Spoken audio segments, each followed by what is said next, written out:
Hello बच्चों, आपका स्वागत है मेरे चैनल में। मैं Surendra Kumar, assistant professor DAV college Kanpur. But आज हम डिस्कस करने जा रहे हैं एक नया टॉपिक, कंडक्शन, जो इलेक्ट्रोकेमिस्ट्री का सबसे इम्पोर्टेंट टॉपिक है, क्योंकि कंपटीशन में इस पर से बहुत क्वेश्चन पूछे जाते हैं और हम लोग इसी को डिस्कस करेंगे। तो बेटा बेसिकली कंडक्टर की बात करें तो दो पार्ट में डिवाइड किया गया है।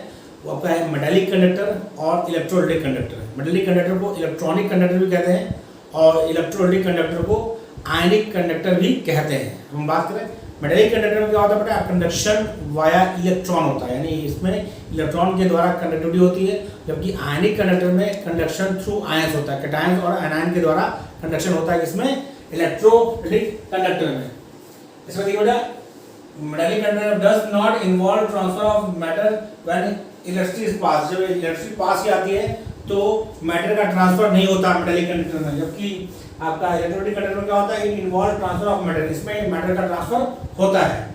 अगला पॉइंट देखिए बेटा, conduction power is usually very high. Metallic conductor की कंडक्शन पावर बहुत ज्यादा होती है, तभी वो metallic conductor as a electricity wire use किया जाता है, इलेक्ट्रिसिटी वायर का यूज किया जाता है, एल्युमिनियम का, कॉपर का। इसलिए क्या बेटा, क्योंकि कंडक्टिविटी बहुत ज्यादा होती है, जबकि आपका जो इलेक्ट्रोलाइटिक कंडक्टर है उसकी कंडक्शन पावर या कंडक्टिविटी पावर क्या होती है, मेटालिक कंडक्टर के रिस्पेक्ट में कम होती है। उसमें भी क्या है, स्ट्रॉन्ग कंडक्टर की ज्यादा, वीक की उससे कम, और जितना वीक होगा वो उतनी कंडक्टिविटी क्या होगी, कम होती जाएगी। अगला और सबसे इंपॉर्टेंट पॉइंट ये है, वेरी वेरी इंपॉर्टेंट पॉइंट, इसका फर्स्ट पॉइंट, और ये पॉइंट बहुत ही इंपॉर्टेंट है, आपको बोलना नहीं है, कोई कंफ्यूजन रखना है। On increasing temperature conductivity decreases. Metallic conductor की कंडक्टिविटी टेम्परेचर बढ़ाने पर घटती है। बड़ा एक पॉइंट बहुत ध्यान रखिएगा कि मेटालिक कंडक्टर की कंडक्टिविटी टेम्परेचर बढ़ाने में क्या होता है, घटती है, जबकि आपका जो इलेक्ट्रोलाइटिक कंडक्टर है on increasing temperature conductivity increase होना चाहिए बेटा, ये जो लिखा ना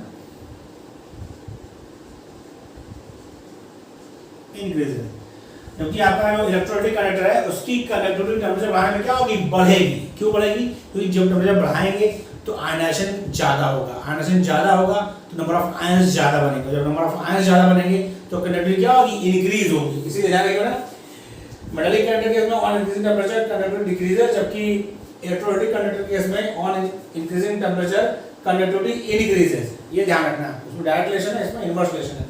ये अगला पॉइंट भी बहुत इंपॉर्टेंट है, metallic conductor Faraday law follow नहीं करते, जबकि इलेक्ट्रोलाइटिक कंडक्टर आपके फैराडे लॉ फॉलो करते हैं। ये भी ध्यान रखिए कि मेटालिक कंडक्टर क्या है, फैराडे लॉ फॉलो नहीं करते, क्योंकि वो फैराडे लॉ आपका आयंस के लिए और यहाँ पर आयंस का फॉर्मेशन नहीं होता है, और जबकि आपका इलेक्ट्रोलाइटिक कंडक्टर है वह फैराडे के फर्स्ट और सेकंड दोनों ही लॉ फॉलो करते हैं। अब आते हैं, थोड़ा हम सीखते हैं इसमें कि फिजिक्स का पार्ट है आपका कंडक्शन करंट वाला, लेकिन इसमें थोड़ा पार्ट जो आयंस है, क्योंकि आयंस के इन्वॉल्वमेंट से होता है, इसीलिए आयंस की फॉर्मेशन की वजह से इसमें जो आपका आयंस वाला पार्ट निकाले, इलेक्ट्रोलाइटिक कंडक्टर वाला पार्ट है, वो हम लोग यहाँ डिस्कस करेंगे, क्योंकि उसमें बनते हैं आयंस, कंडक्शन थ्रू आयंस होता है, इसीलिए यहाँ पर डिस्कस किया जाएगा। क्वेश्चंस खूब आते हैं इससे, कई तरह क्वेश्चन आते हैं, हम लोग क्वेश्चन करेंगे भी, लेकिन पहले इसका थ्योरी पोर्शन खत्म कर लें। बात करते हैं रेजिस्टेंस क्या होता है। रेजिस्टेंस क्या होता है, electrical resistance of any object, resistance मतलब जो कंडक्शन को रोके, क्या कर रहा है भाई, रेजिस्टेंस देख रहा है, कंडक्शन क्या कर रहा है, रोके, तो बात है आपको। Electrical resistance of any object is directly proportional to its length. बहुत ध्यान रखिएगा, डायरेक्टली प्रोपोर्शनल टू उसके किसके, जो आपका ऑब्जेक्ट है उसके लेंथ के डायरेक्टली प्रोपोर्शनल रेजिस्टेंस, और and inversely proportional to cross section area. यानी जो रेजिस्टेंस है बेटा वो क्या है, वो ऑब्जेक्ट की लेंथ के डायरेक्टली प्रोपोर्शनल है, जबकि उसके क्रॉस सेक्शन एरिया के इनवर्सली प्रोपोर्शनल है। तो यानी आर आपका रेजिस्टेंस हुआ, R is proportional to L और इनवर्सली प्रोपोर्शनल टू ए।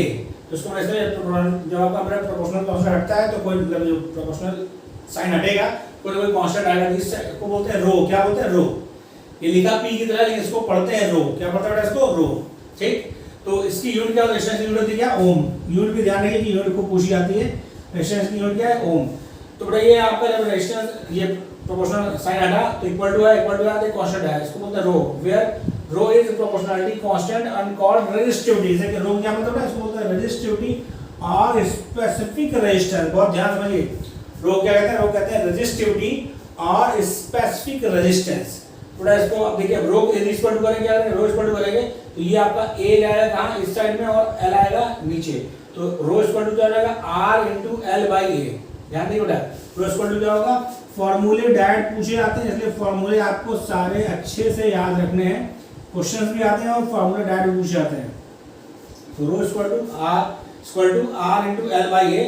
अब इसमें देखो यदि if A equal to 1 centimetre यानी क्रॉस सेक्शन एरिया जो आपका हो ऑब्जेक्ट का वो 1 सेंटीमीटर स्क्वायर हो और उसकी लेंथ 1 हो, तो बेटा देखिए यहाँ 1 रखेंगे, यहाँ 1 रखेंगे, तो ये 1 हो जाएगा, 1 इंटू आर हो जाएगा, यानी रो इक्वल टू आर हो जाएगा। तो ये कह रहा है hence rho equal to R कब, जब आपका cross section area 1 centimetre square हो ऑब्जेक्ट का और ऑब्जेक्ट की लेंथ 1 सेंटीमीटर हो, तो स्पेसिफिक रेजिस्टिविटी या स्पेसिफिक रेजिस्टेंस इक्वल टू क्या होगा, रेजिस्टेंस होगा। तो ये कह रहा है then rho equal to R that is resistivity, specific resistivity या रेजिस्टेंस या resistivity, then resistivity for a substance is its resistance. तो क्या होगा, रेजिस्टिविटी क्या रहेगी, for a substance is its resistance when it is 1 centimeter long and its area of cross section is 1 centimeter square, its unit क्या होती है इसकी resistivity की, यूनिट होती है ओम सेंटीमीटर। क्या होती है, ओम सेंटीमीटर, ध्यान समझो इसकी होती है ओम सेंटीमीटर, रेजिस्टेंस की होती है ओम। तो यूनिट आपको बहुत ध्यान से रखना है, ऐसे कॉपी कर लीजिए, फिर हम आगे बढ़ते हैं, कॉपी कर लीजिए यूनिट फॉर्मूले सब बहुत ध्यान से पढ़ने पड़े, इसके कॉपी कर लीजिए।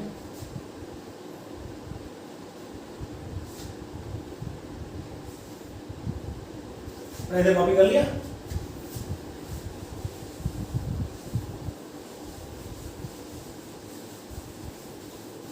इससे बड़ा काफी क्वेश्चन आते हैं और खास बात क्या है, क्वेश्चन बहुत टफ नहीं होते, मतलब आपको फॉर्मूला याद है और आपने क्वेश्चंस की प्रैक्टिस घर में कर रखी है, तो वहां पर क्वेश्चन आएगा तो बहुत आसानी से हो जाता है। मैंने आपसे फिर कहा कि क्वेश्चन की प्रैक्टिस आपकी की होनी चाहिए और क्वेश्चन की एक बार नहीं प्रैक्टिस करिए, उसकी प्रैक्टिस का अपना शेड्यूल बनाइए, रिवीजन का शेड्यूल मस्ट है। बार बार मैं इसलिए कहता हूँ क्योंकि पढ़ते रहने से तभी फायदा होगा जब आप उसका रिवीजन करेंगे, वरना आप एक साइड से पढ़ते जाएंगे दूसरी साइड से क्या हो जाएगा, भूलते जाएंगे।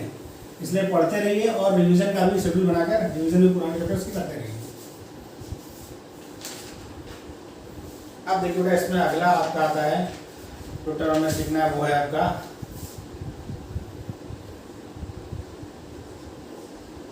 कंडक्टेंस। बहुत ध्यान से समझिए किसको किस सिंबल से डिनोट कर रहे हैं। कंडक्टेंस को कैपिटल G से करते हैं और ये इक्वल टू होता है 1/r।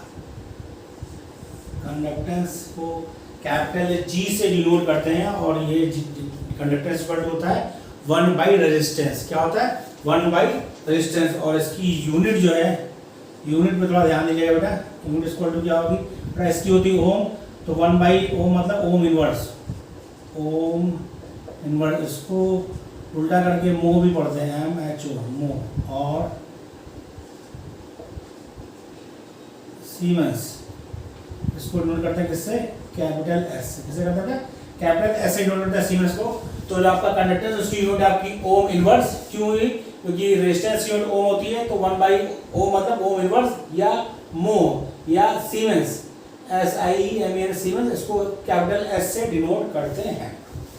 अगला देखिए बेटा इसको, तो G इक्वल टू इसका R का वो रखें वैल्यू, तो G इक्वल टू हो जाएगा 1/ρ इंटू L/A।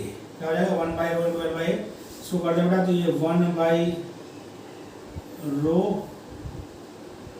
इंटू 1/L/A हो जाएगा। कोई दिक्कत, इसे कोई दिक्कत तो नहीं।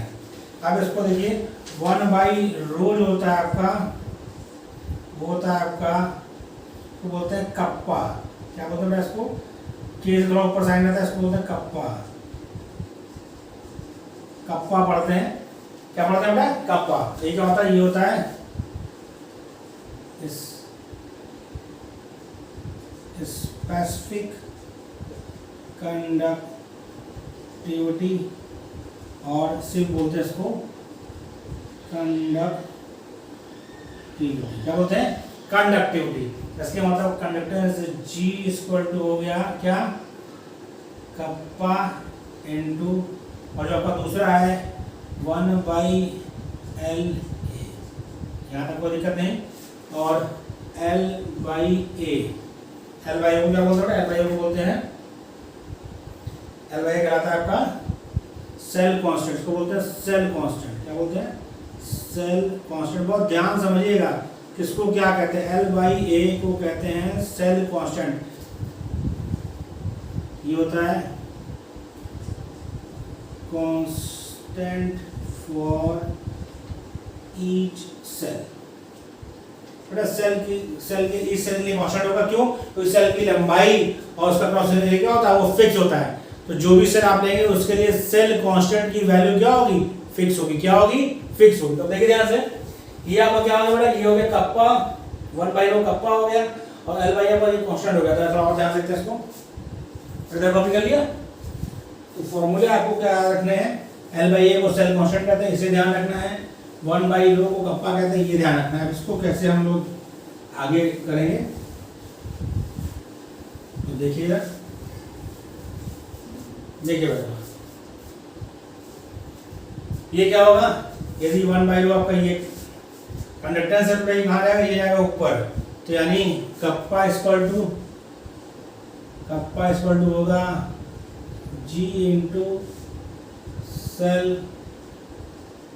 कांस्टेंट। कोई दिक्कत नहीं, यानी conductivity equal to conductance into cell constant. इसको मुझे लिखना चाहता है बेटा, कंडक्टिविटी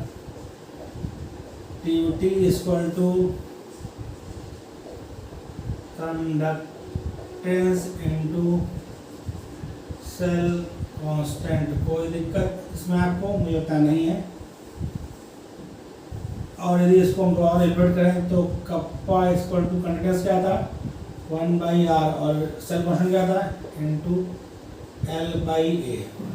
ये होता है फॉर्मूला आपका, क्या होता है, kappa equal to 1/r into L by A. ये क्या बेटा, kappa equal to G into cell constant, यानी conductivity equal to conductance into cell constant. देखिए हर फॉर्मूले का अपना अपना, एल बाई ए को बोलते हैं सेल कांस्टेंट, 1/रो को बोलते हैं कप्पा। तो आपको सारे फॉर्मूले और किसको क्या कहते हैं ये चीजें अब आपको याद रखनी है, क्योंकि इन्हीं के टर्म में क्वेश्चन आता है और आपको फॉर्मूला और सबका मतलब पता होगा तभी क्वेश्चन कर पाएंगे आप। ओके, तो कप्पा यानी conductivity equal to 1/r into L by A, या conductivity equal to conductance into cell constant. Okay बेटा, अब आते हैं इसका यूनिट क्या होता है।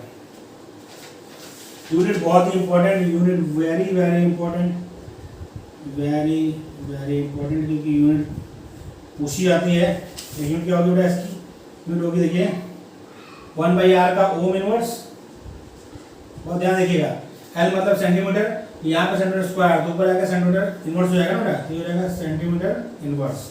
या मीटर में हो तो सीमेंस सेंटीमीटर इनवर्स भी ले सकते हैं इसको, या इसको और क्या लिख सकते हैं, तो सेंटीमीटर की बात हो गई, या ओम इनवर्स मीटर इनवर्स, इसके क्या कर सकते हैं सीमेंस मीटर इनवर्स। तो आपको ध्यान देना है, सीमेंस क्या होता है, सीमेंस आपका होता है ओम इनवर्स या मो। सीमेंस क्या होता है, ओम इनवर्स या मो।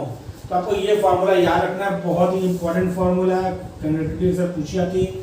रेजिस्टेंस दिया रहेगा, या बेटा आपको दो सेल के बारे में बोलेगा, एक का कंडक्टिविटी देगा, रेजिस्टेंस दे देगा, और दूसरे का सिर्फ रेजिस्टेंस देगा। तो आप क्या करेंगे, पहले वाले रेजिस्टेंस से निकालेंगे सेल कांस्टेंट और दूसरा का इस्तेमाल करके उसकी कंडक्टिविटी बता देंगे। कॉपी कर लीजिए, अगला टर्म यूज करते हैं, बहुत इंपॉर्टेंट, कॉपी करिए। पहले कॉपी हो गया, तो फॉर्मूला बेस्ड चीजें हैं, आपको सारे फॉर्मूले याद रखना। हम लोग क्वेश्चन भी करेंगे इस पर, तो आपको फॉर्मूले सारे याद हो जाएंगे। बड़ा कॉपी हो गया सेट का, तो ध्यान रखिए ये चीजें आपको याद रखनी है, अच्छे से याद रखनी है। इस पर क्वेश्चन आपके पास जो मैंने कहा था अरिहंत की, आप ले लीजिए चैप्टर वाइज सॉल्यूशन और खूब क्वेश्चन की प्रैक्टिस करिए। आजकल आपके पास जो भी बुक हो, ठीक है, हमारा लेक्चर तो देखिए बेटा, साथ में कोई ना कोई बुक आपके पास बीएससी की आपके पास बड़ी होगी, इंडियन की बड़ी, उससे भी प्रैक्टिस करिए। क्वेश्चन जितने ज़्यादा लगाएंगे आप उतना ज़्यादा आपको फायदा करेगा। और साथ ही यदि आपके पास, आप मार्केट से ले लीजिए वो क्या उसका टीटी साइंस का पेपर, उसमें बेटा 65 क्वेश्चन आपको केमिस्ट्री के मिल जाएंगे। जो टीटी साइंस का पेपर है उसमें 65 क्वेश्चन आपको किसके मिल जाएंगे, केमिस्ट्री के। तो वहाँ से भी क्वेश्चन, जहाँ से आपको क्वेश्चन मिले वहाँ से क्वेश्चन करिए। ठीक, अगला देखिए, नेक्स्ट आपका है मोलर कंडक्टेंस, इसको बोलते हैं डेल्टा एम। क्या बोलते हैं इसको, डेल्टा एम पढ़ते हैं। ओके, क्या होता है, ये होता है the conductance of 1 mole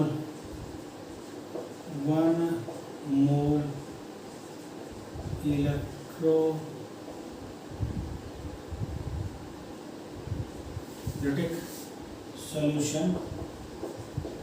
solution is called molar conductance. Formula बहुत ध्यान से इसका याद रखिए बेटा, इसको नोट करते हैं लैम्डा एम से, और लैम्डा एम इक्वल टू क्या होता है, बहुत ध्यान रखिए बेटा, कप्पा इनटू 1000 बाई मोलैरिटी। आपको मोलैरिटी देगा, रेजिस्टेंस देगा, सर कांस्टेंट देगा। इस कप्पा आपको नहीं दिया तो इस फॉर्मूले से कप्पा निकल जाएगा, मोलैरिटी इनटू 1000। ये फॉर्मूला आपको याद रखना है, very very important formula. Molar conductance या मोलर कंडक्टिविटी भी आपको देगा, तो मोलर कंडक्टेंस या मोलर कंडक्टिविटी आपका क्या होगा, कप्पा इनटू 1000 बाई मोलैरिटी। ये ध्यान रखना, कप्पा इनटू 1000 बाई मोलैरिटी। यहाँ पर के क्या है, ये कप के क्या, उसको कप्पा पढ़ते, क्या पढ़ते हैं, कप्पा। और ये है क्या, ये आपकी है कंडक्टिविटी, और ये क्या आपका मोलैरिटी है। आपको बताइए अगला टर्म देखिए, equivalent conductance. Equivalent conductance, equivalent conductance क्या होता है भाई, वही the conductance of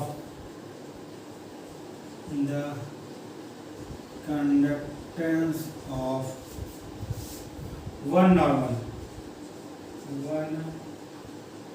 normal electrolytic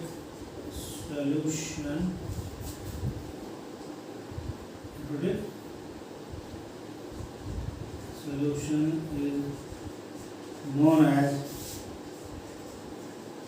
equivalent conductance. इसको डेल्टा ई क्यू से नोट करते हैं, जैसे बेटा इसको डेल्टा ई क्यू से नोट करते हैं। ये होता है इक्विवेलेंट कंडक्टेंस, यानी एक मोल इलेक्ट्रोलाइट की जो कंडक्टिविटी होगी वो उसकी मोलर कंडक्टिविटी कहलाएगी, और एक नॉर्मल इलेक्ट्रोलाइट की जो कंडक्टिविटी होगी या कंडक्टेंस होगा उसे कहेंगे क्या, मोलर कंडक्टेंस। मोलर कंडक्टेंस आपका होगा एक मोल इलेक्ट्रोलाइट का कंडक्टेंस, और इक्विवेलेंट कंडक्टेंस क्या होगा, एक नॉर्मल इलेक्ट्रोलाइट का कंडक्टेंस। मैं तो कॉपी कर लिया, तो मोलर कंडक्टेंस कहिए, मोलर कंडक्टिविटी कहिए। यहाँ पर बहुत स्पष्ट नहीं क्योंकि कप्पा यूज किया गया है, तो हो गया बेटा इस साइड में कॉपी करें बेटा, इस साइड ये कॉपी कर लिया आपने, ठीक। अब आपको ध्यान रखना है इसका फॉर्मूला कि वही होगा जैसे उसका था, वहाँ मोलैरिटी था और यहाँ पे क्या रहेगा, नॉर्मल। वहाँ मोलैरिटी था, यहाँ क्या रहेगा, नॉर्मल।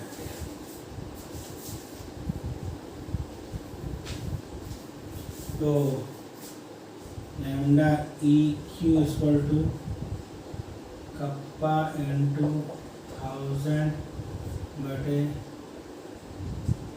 नॉर्मैलिटी। फॉर्मूले याद रखिए बेटा, आपका काम हो जाएगा, बहुत ही इंपॉर्टेंट फॉर्मूला। अब इस पर इसकी यूनिट भी बहुत इंपॉर्टेंट है, यूनिट का देखिए, यूनिट बहुत इंपॉर्टेंट है। यूनिट्स क्या है,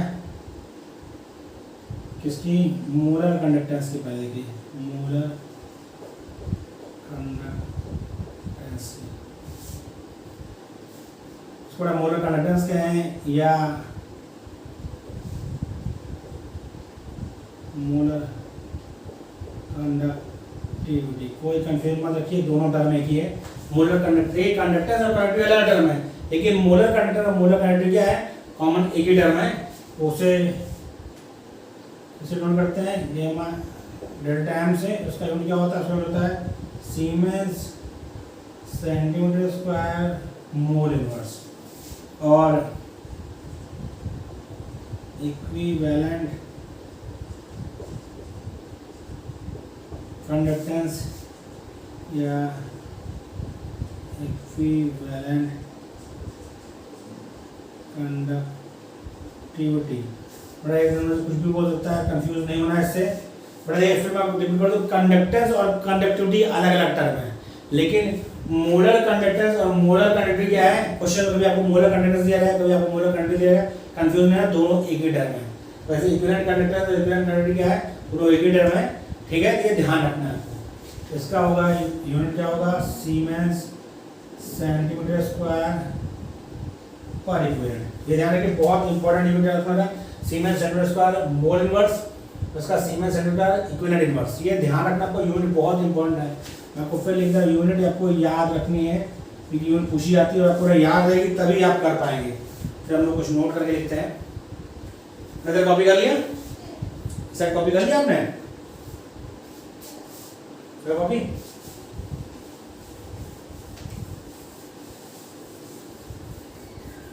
ये चीजें आपको ध्यान रखनी है, हर चीज का फॉर्मूला मैं इसे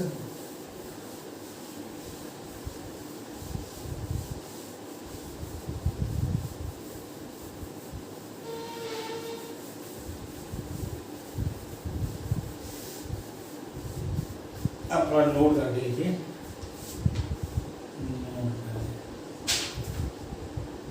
क्या है पहला नोट,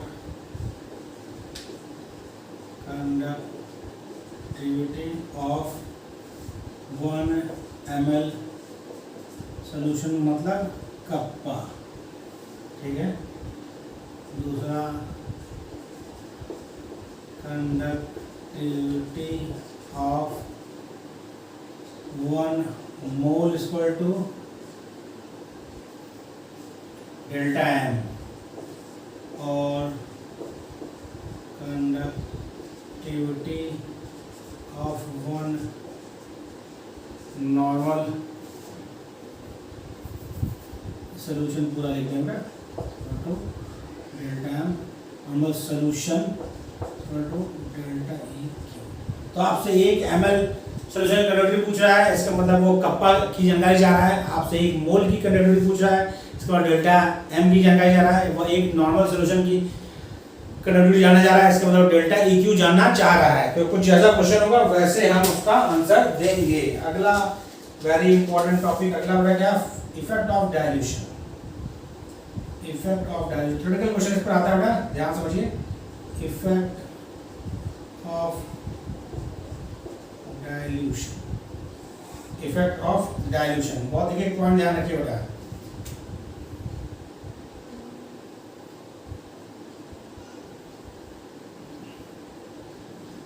क्या था हमारा बेटा, ये था conductivity of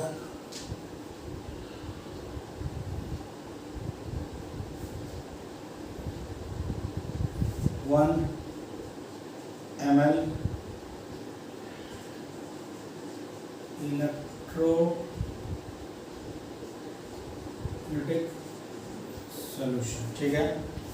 on dilution,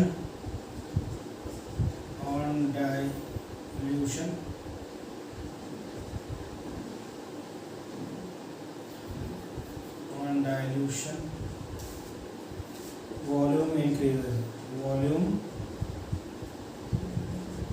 increases, hence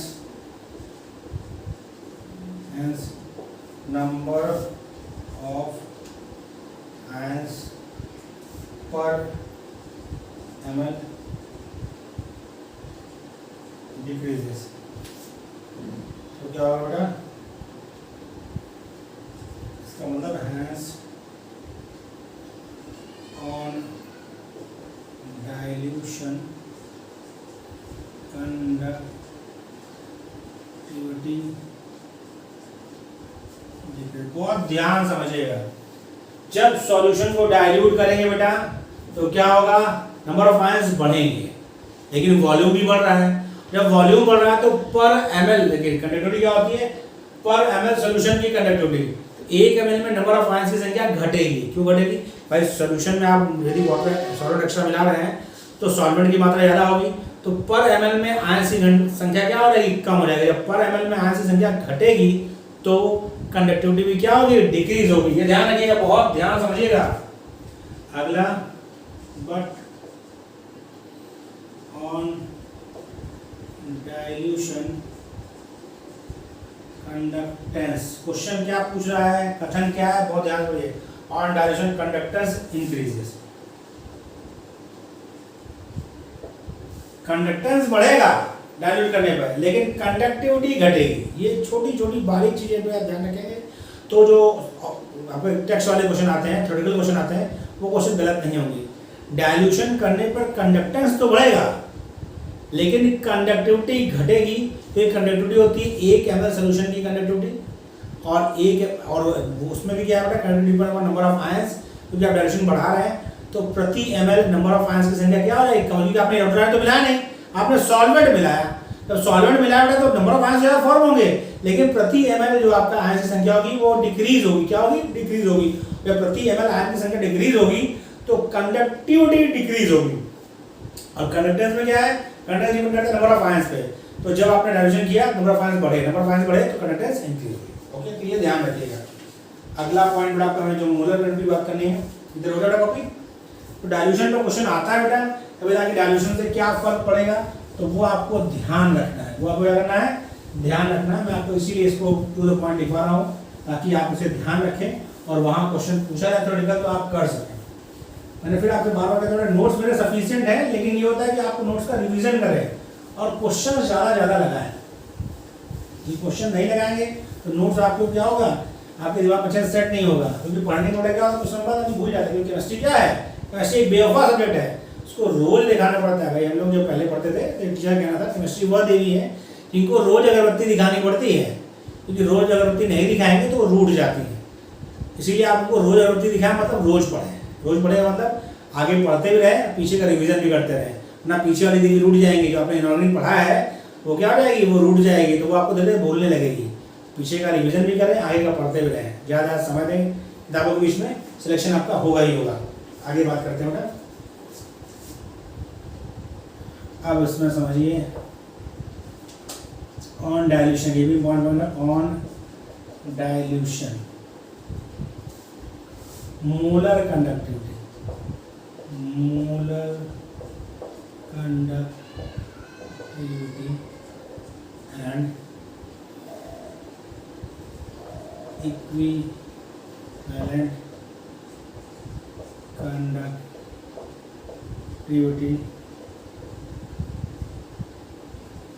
increases. बेटा ऐसा क्यों होगा, देखिए मोलर कंडक्टिविटी मतलब एक मोलर सोल्यूशन की बात की उसने। बेटा मोलर कंडक्टिविटी क्या होगा, सोल्यूशन तो एक मोलर रहेगा क्योंकि आपने एक मोलर में मिला दिया।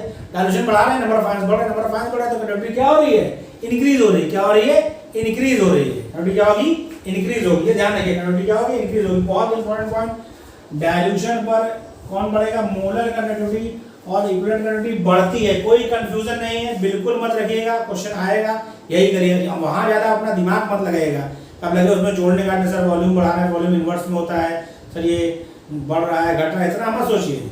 जो कहा बेटा उसे याद रखिए। याद रखने की चीज़ है कि डायल्यूशन बढ़ाने पर आपकी मोलर कंडक्टिविटी और इक्विवेलेंट कंडक्टिविटी बढ़ेगी, कंडक्टेंस घटेगा, कंडक्टेंस बढ़ेगा, कंडक्टिविटी घटेगी। तो मैं लिखवा दिया ऐसी बात, कंडक्टिविटी डिक्रीज करेगी, कंडक्टेंस बढ़ेगा और मोलर कंडक्टिविटी और इक्विवेलेंट कंडक्टिविटी क्या होगी, बढ़ेगी। अगला पॉइंट, ये लास्ट पॉइंट आपका है on dilution. On dilution degree of dissociation, on dilution degree of dissociation of weak electrolyte, weak electrolyte का डिग्री ऑफ डिसोसिएशन बढ़ेगा डायल्यूशन करने पर। सीधी बात है, जब डायल्यूशन करेंगे आप तो ज़्यादा सॉल्वेंट जाएगा तो जो आपके ज़्यादा आपके वीक इलेक्ट्रोलाइट है वो ब्रेक होंगे तो डिग्री ऑफ डिसोसिएशन क्या होगा, इंक्रीज होगा। ओके बेटा, जितने पॉइंट्स आपको बताए मैंने आज, वो सारे पॉइंट्स इंपॉर्टेंट है, कोई भी पॉइंट आपको मिस नहीं करना है। सारे पॉइंट अच्छे से समझने हैं और अच्छे से उन्हें याद रखना है, क्योंकि क्वेश्चन पे आता है। अगला विषय हमारा जो होगा उसमें हम लोग इनफाइनाइट डायल्यूशन पर चीज़ें पढ़ेंगे। तो आपको वीडियो कैसा लगा कमेंट बॉक्स में मैसेज करें और ज़्यादा लाइक और शेयर करें। यदि अभी तक आपने मेरे चैनल को सब्सक्राइब नहीं किया तो प्लीज़ सब्सक्राइब करें। Thank you. कॉपी कर लीजिए।